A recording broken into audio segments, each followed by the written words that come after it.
Hello dear online viewers, আজকে আমরা উপস্থিত হয়েছি একটি অনন্য সাধারণ সুন্দর ভিডিও নিয়ে।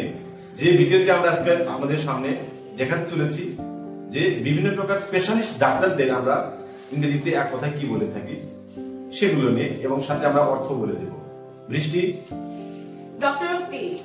ডক্টর অফ টিথ হচ্ছে, এটাকে ইংরেজিতে বলা হয় ডেন্টিস্ট, অর্থাৎ বাংলায় বলা হয় দন্ত রোগ বিশেষজ্ঞ। Doctor of skin.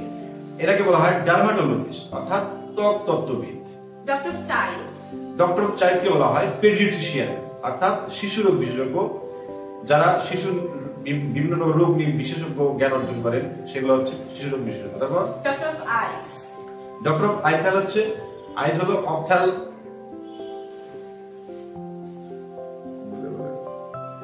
Doctor of eyes.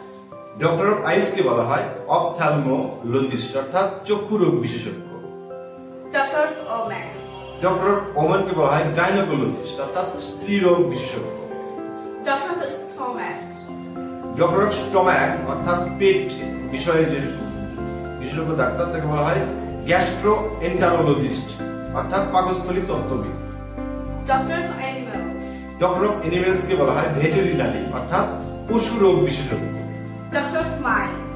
Doctor of mind যারা, তাদেরকে এক কথা আমরা বলে থাকি সাইকিয়াট্রিস্ট, অর্থাৎ মনস্তাত্ত্বিক বা মনস্তত্ত্ববিদ।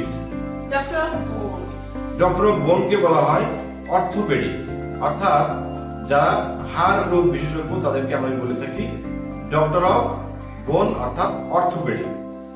ধন্যবাদ সবাইকে। আজকে আমরা যে সমস্ত ভিডিও তথ্য দিলাম, এরকম তথ্যগুলো পেতে, নিত্য নতুন তথ্য পেতে আমাদের সাথে থাকুন। সে পর্যন্ত সুস্থ থাকুন। ধন্যবাদ, বাই। আমাদের এরকম গুরুত্বপূর্ণ নিত্যদিনের ভিডিও পাওয়ার জন্য লাইক, কমেন্ট, শেয়ারের মাধ্যমে আমাদেরকে উৎসাহিত করুন এবং পাশে থাকা বেল আইকনে ক্লিক করুন। ধন্যবাদ সকলকে।